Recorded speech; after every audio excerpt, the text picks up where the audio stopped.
Program and Grant and Evaluation Coordinator for the Community Foundation, which basically means that I get to handle our grant programs.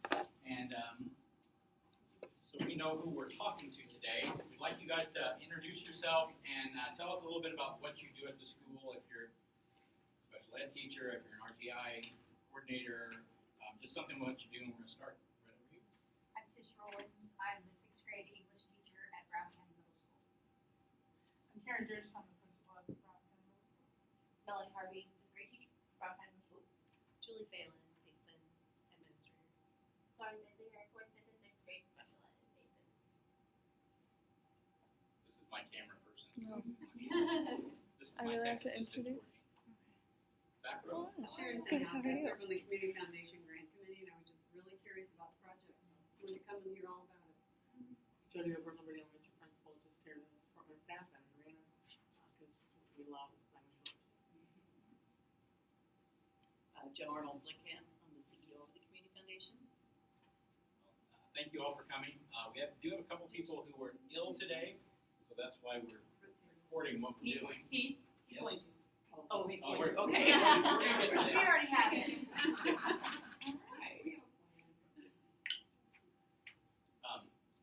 So we have a couple schools that were not able to attend and a couple folks that were sick today, so we are recording our presentation to give to them. So if you have somebody else from your school that might want to see what we're talking about today, just email me and we can get that information to you guys as well.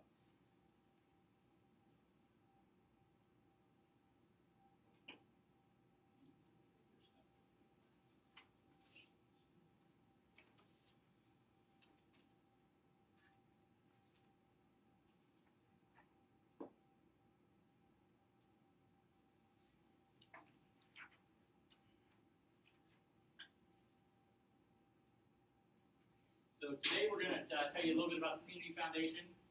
We're going to talk about the Language for Literacy program, a little bit about why we have asked Liberty to help in this process and some of their successes that they've had at CUSD number 2.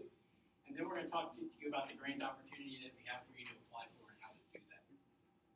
The Community Foundation, we serve 12 counties in 2 states, 4 here in Illinois and 8 in Missouri. We oversee over 190 plus charitable funds, and since we began giving grants in 1999, we've been very fortunate enough to give over $6 million worth of grants out to different organizations in the community. We focus on building permanent support for the needs and opportunities in not just education, but also in arts and culture, community betterment, health, and human services.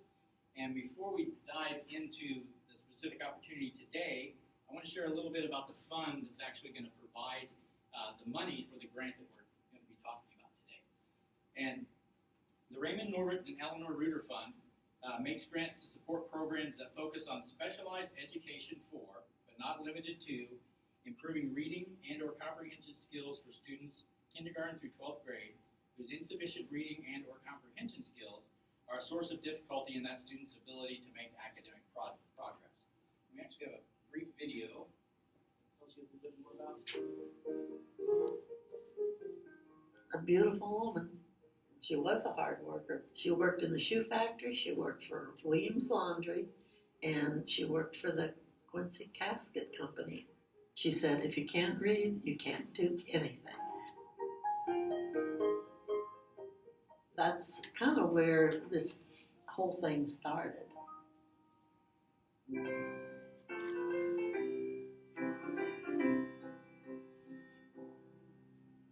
There sits in the old gum tree, very, very clean of the bushes he. Now, kookaburra, gay, your life must be. Before my aunt passed away, she talked to me about wanting to help kids read. I remember her saying, what if this money could go beyond today, that it would somehow be managed in a smart way so it could grow to help children for generations. Together, we turned to the Community Foundation. One of the first things the Community Foundation does, we ask donors, what matters to you? Where would you want to make a difference? what do you want us to do with your charitable dollars? And then the stories pour forth. And Eleanor was a tremendous example of that. This was someone who just worked very hard her entire life.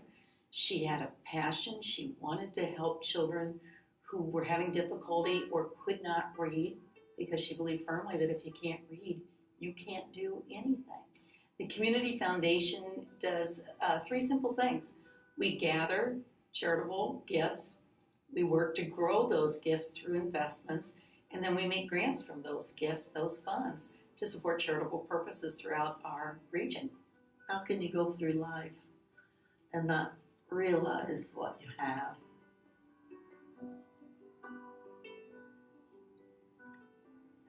Yeah, this part was tricky right here, wasn't it? No. T. Very good. Let's write one. The lion followed Little Monkey until they came to a clearing in the middle of the jungle. Today, my aunt is very much alive throughout the elementary schools and throughout the region. It was a single decision. It's a community foundation, and it's my Aunt Eleanor's beautiful legacy.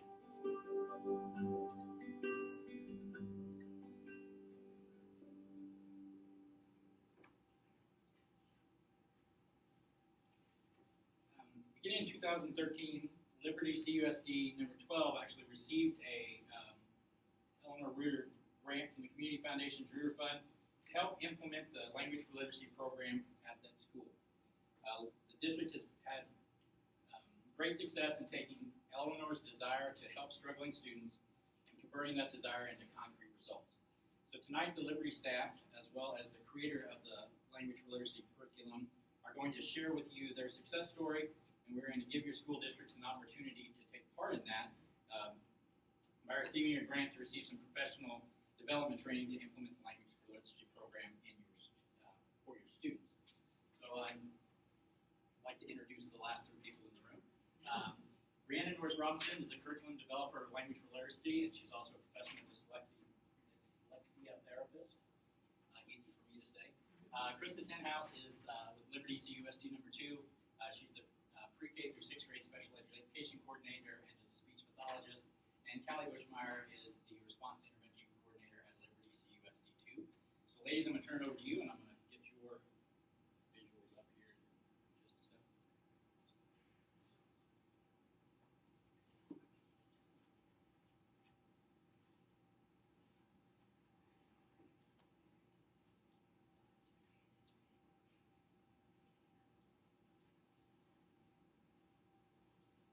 I'm Krista. I'm the speech language pathologist for the entire district and the pre-K through 6th grade special education coordinator. And I'm Callie Bushmeyer, RTI coordinator for K-12 and also a reading interventionist. I'm the author and trainer that you would be working with. I know some of your faces.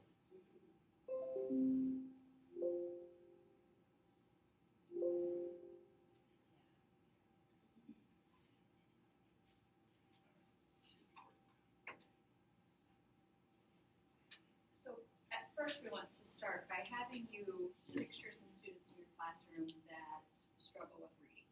And we're going to show you today how we have those same students and what we were able to do with them and how Eleanor Reuter's contribution helped us get there.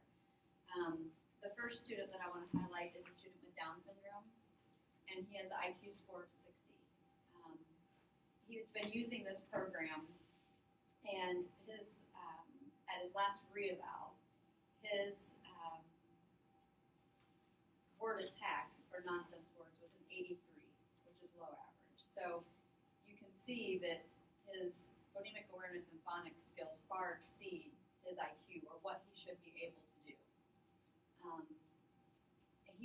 In his evaluation, the psychologist said that he demonstrated stronger skills with decoding nonsense words, measuring him within the low average range compared to same grade peers. So we started with him in 2014. He was a level B reader, and by May 2018, he's a level N reader. That's 12 levels of growth, and he gets 25 minutes a day one-on-one with language for literacy. And that's within our cross-categorical special education classroom. And then the next student that I want to show you is a student who has a standard score of 68, PDD, NOS, and a learning disability. IQ score of 68, but his phonological processing score was 109, which is above average on his most recent psychological testing.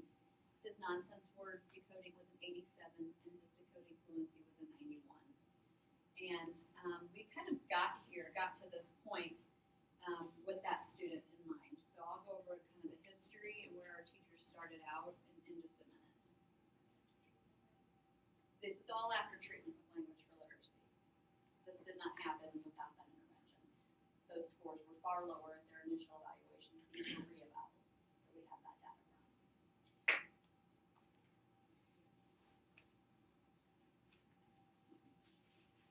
Okay, so we looked at our students with IEPs, and imagine if you could have students with IEPs get an average of 3.5 reading levels in one academic year. That's pretty significant with someone that has a reading disability.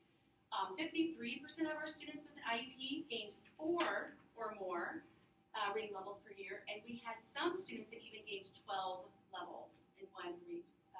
We had a non-reader that came to us not able to read and grew 12 levels. So it's pretty significant what we've seen. And that average student will gain 4 levels in a year. So we're trying to close the gap. You often hear that in special ed meetings. We're going to try and have them progress at their own rate, and it's difficult to close the gap, but we have, and we'll show you that. And we're not doing this to like toot our own horn. We want all kids to have that progress and to feel successful and move back into the general ed classroom, or not have to have an IEP at all, which we'll show you that as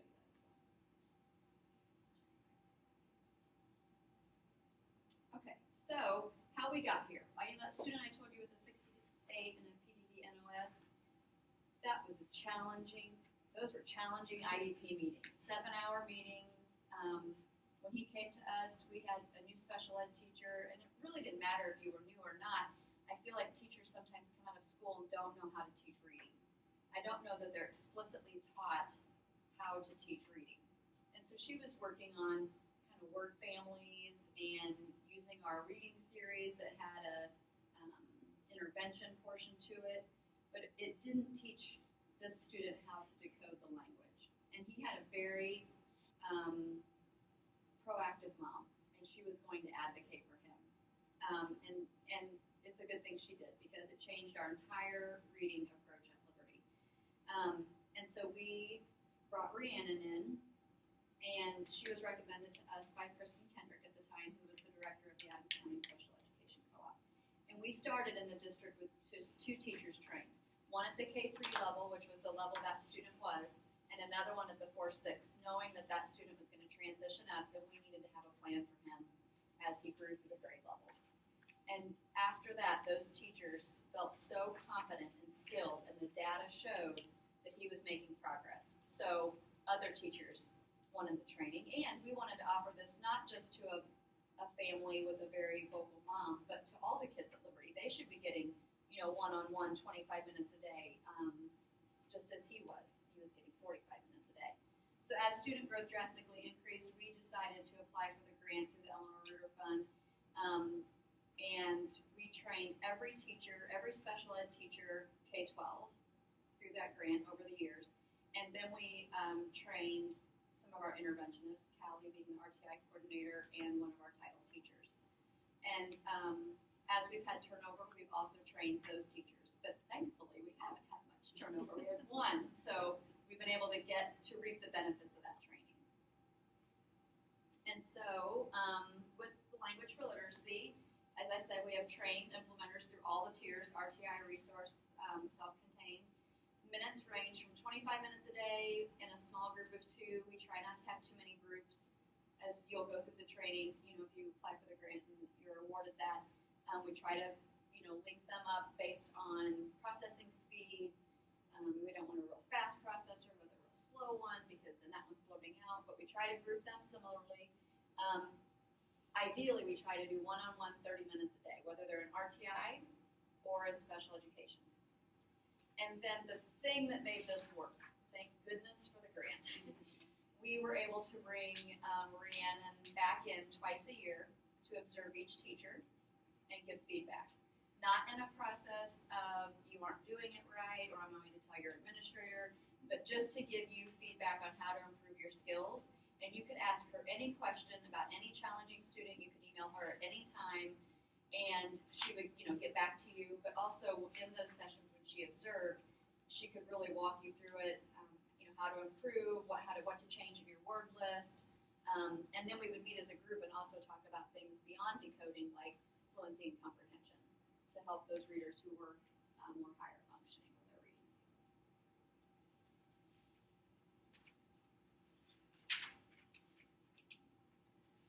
So, if you look at the typical classroom, we go back to the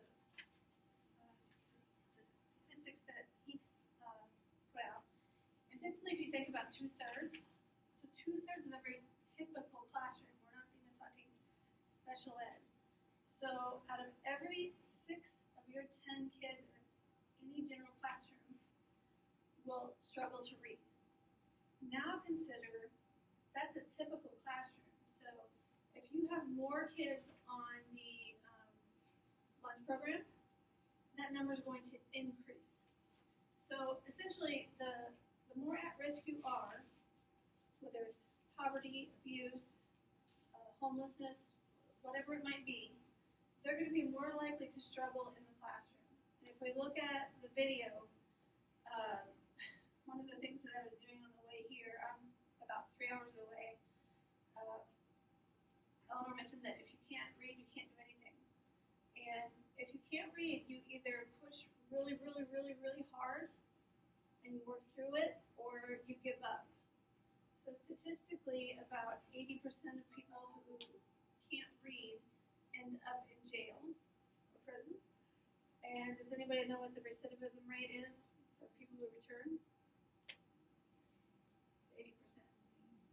So if we don't do anything to, retrain or give people job skills, or teach them how to do something else, they're just going to go back to what they know. Okay. So dyslexia is, I'm going to clearly err.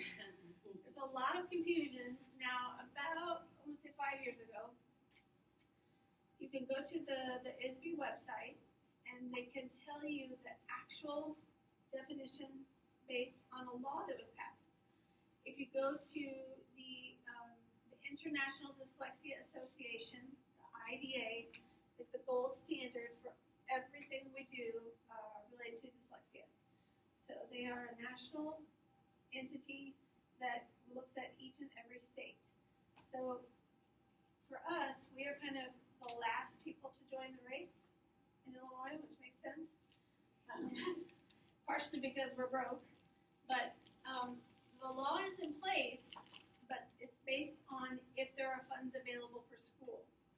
So you can look this up, but what's going to happen is you're going to hear if funds are placed. So there's that contingency on the law. So you'll see this, it's specific. So it's not generic, it's not just something somebody comes up with. So you're going to have a lot of different things. You're going to have dyslexia kids, so there's kids that read choppy. They're really slow readers. Phonological, so if there are those kids who cannot sound out, no matter how many times you get them to try to look at the letters and sound it out.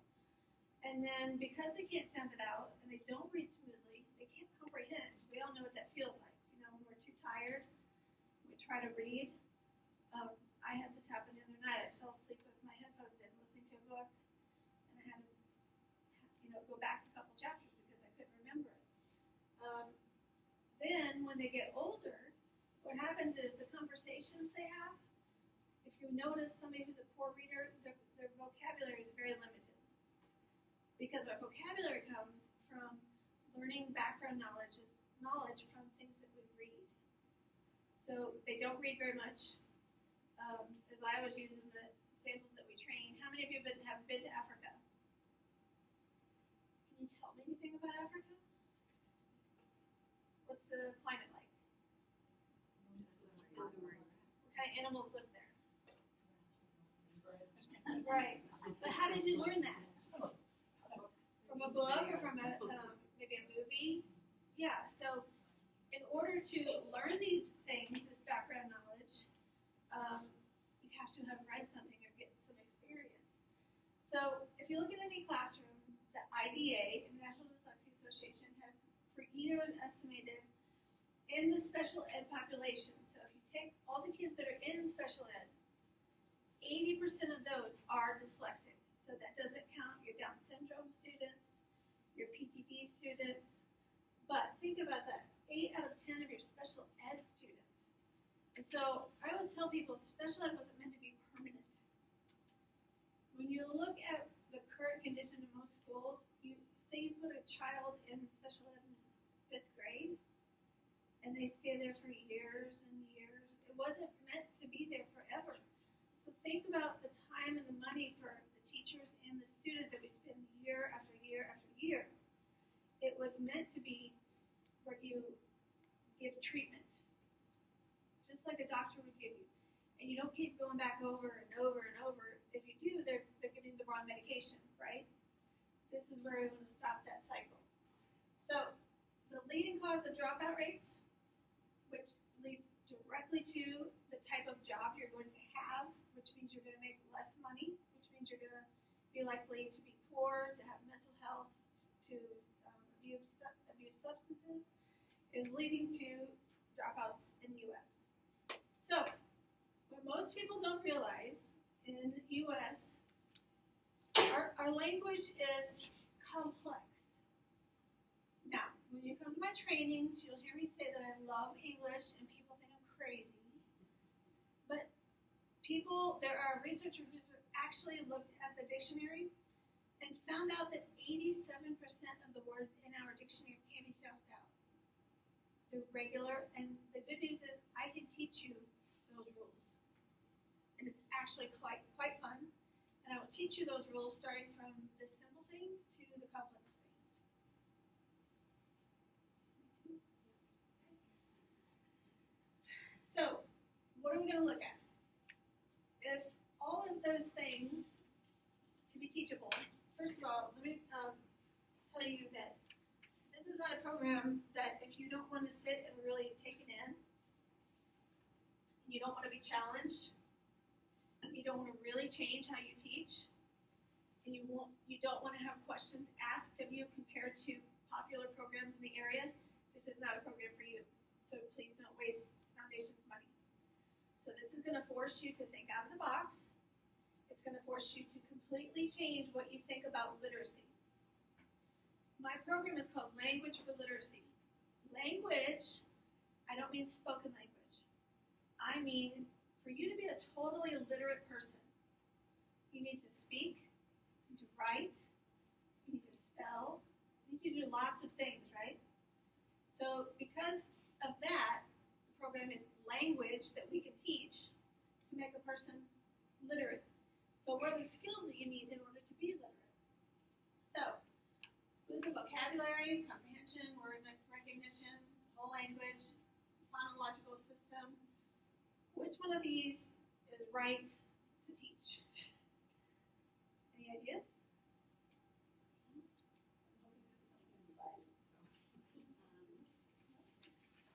So, phonics is the answer. So,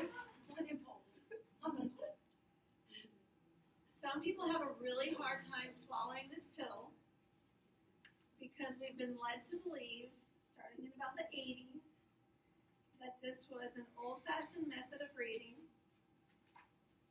A smidge of this started right after World War II because of Hitler's very dictatorial methods. People became scared. And phonics is a very straight-up answer. So if you have a word that has a short vowel and it's a single syllable, you're probably going to have 2 L's after it. Phil, Jill, Will. There's very few exceptions. I will teach you how to spell those and say the exceptions. If you are not willing to understand that, again, it's not for you. So we will learn the phonetics of everything, and we'll start from easy, and we'll go to more complex. but I'll also teach you where there's exceptions and why there's exceptions. And they are because we are a country of diversity, right? We're the melting pot. So we have background in Irish, we have background in German, we have background in language. And so when people come to our country, what do they bring? They bring their food, they bring their language, they bring their clothes, they bring everything. So most of it I can teach you. It's not 100% because the language is progressing every day. What was somebody telling me the other day? Oh, bling. Okay, 2 or 3 years ago, that was not a word. Does anybody know how a word gets in the dictionary? It's a very uncomplicated answer. We use it. I don't know what time frame you have to use it in, but bling will be in the dictionary. If we come up with it, it will be. So, in our language, we have 2.2 million words. That's a lot of words. So the average everyday person, the adults, us, we have about 200,000 words in our own personal vocabulary.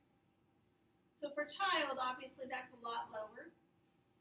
But expecting a child to visually memorize most of what they see and then recall it from a mental word bank, even an average child, that's not fair and it's not reasonable. Then you think of your children in special ed who have memory weaknesses. Does that really make sense? It doesn't. If you ask a child with memory difficulty to memorize words and then use that skill to read, it doesn't work. So my point is you're going to use a lot of phonetics and you're going to have to think differently. So I'm priming you that if you're going to apply for the grant, you need to have a team that's going to think that way. So you need to start assembling that team and be ready to be challenged. So the program that I use is kind of an umbrella term. It's called Orton Gillingham. And I know you all have heard it before. Anybody else? I've seen your face before, yes. So Orton Gillingham is, you can think of it as the opposite of whole language, okay? They're kind of two ways of teaching reading that butt heads. So here's how my program is called Language for Literacy.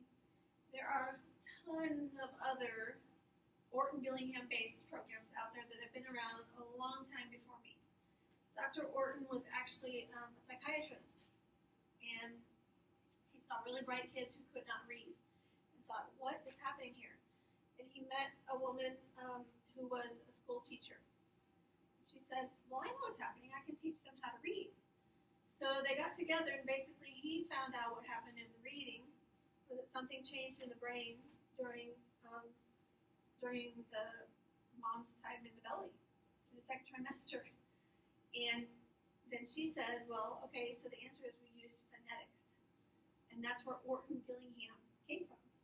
So then if you look at any Orton Gillingham good program worth its salt, you'll see these 10 things, maybe slightly worded differently. But here's how it's different. So the first one is it's multisensory. You've heard that word before. It probably means something different to Orton Gillingham. I don't mean first write it down, then stand up and do a couple jumping jacks, and then look at it. What I mean is, while we write this word, or where we focus on this rule, we're going to look at it, hear it, touch it, all at the same time. And we know that this works because if the hearing part of the brain is activated and the seeing part of the brain is activated, you get better memory retention. And the only reason I found this out, people have been asking me this for years, is I recently had brain surgery twice, and I asked the neurosurgeon why that works. Why does that happen? And he said the more parts of the brain you activate at once, the better the retention. So if only one part is activated, that's got all the memory load on it by himself. So the more we inactivate, the less load it takes off other pieces, okay? So the second piece, it's structured. What I'm gonna do is I'm gonna pass out, I brought a sample of the book you would see. This is book 2, somewhere. Can you find the spoken sequence for me? So what I mean by structured is it's not, what do I feel like teaching today? Oh, I don't know. Today I'm gonna do, okay, let's do, okay. Okay, good, sounds good to me. Yeah, let's do silent E. Oh, Bobby had trouble last week with SH, so let's teach everybody SH. It is a very specific type of program that's taught from least to greatest. So let me tell you what that means. It's sequential. So it's taught with the simplest concepts first, starting, if you look, this is book 2, but if you look, we learn the names of the letters. Some of your students don't know the names of your letters. We homeschool my twins, and we suspect that my little dyslexia is I'm family of 5, the only one does not have dyslexia. And we suspect that my little girl Reese probably does have it. We homeschool her. They both have ADHD, which impedes learning already. But man, we're almost 8, and we just cannot get those like P's and Q's and M's and N's or N's and U's. We just can't visually figure that kind of stuff out. So there's going to be a direct way that you're going to teach it, and you don't teach it till it's mastered. You don't look back and go. You just keep going until it's strong. And so if Callie's student gets SH, great, she can go on and move to the next lesson. But if my student doesn't have SH, we're going to hit it again. And this is just logical, people, right? You think think about it as if someone were teaching it to you. Would you want it to be partially known? But we kind of do that in the U.S., right? If we give out a test for a chapter, and some of the kids get D's, what do? We give another test. We give the next chapter and start. We don't go back and reteach it. So we have, I call it the Swiss cheese method, holes, little pieces in our learning. Just to kind of jump in, when she said the holes, I work with kindergarten up through high school students, and this is my 4th year being the interventionist, and I am shocked at what my high school students do not know. So when you go through this training, you have to start at letter knowledge, and she's always said that. I'm like, really? A 16-year-old, I have to start at letter knowledge? I will tell you, almost every single high school student that I have worked with will not know maybe 2 or 3 vowel sounds. Still, will not know them. And short vowel sounds. Or cannot tell you the difference between short and long vowel sounds. And so, I get it now. But when I'm going through training, I'm like, really? But it is so true. I think that we move on because we just believe that our students have that, and then it just gets assumed, and then it compounds. And I have 16-year-olds that are still reading at a 5th grade level. It's because they didn't have that solid base. So just kind of jumping in on that, I see that so she's a lot. You probably have kids that look average. Absolutely. Yeah. So to think that they don't know their short vowel sounds is like, that can't be right. So if you think about it, in English, half the sounds of vowels make up the total vowel sounds. So if you think about that, there's vowels that go like OU, vowel teams. There's long vowels, and there's short vowels. So half the sounds of vowels in English are what makes up the vowel sounds. So if we just give them the vowel sounds correctly, they'll know at least half the vowels in English. But we assume that students don't know this. So, and students like the ones that Callie is going to get, what kid is going to stand up in 9th grade and go, I don't know what short U says?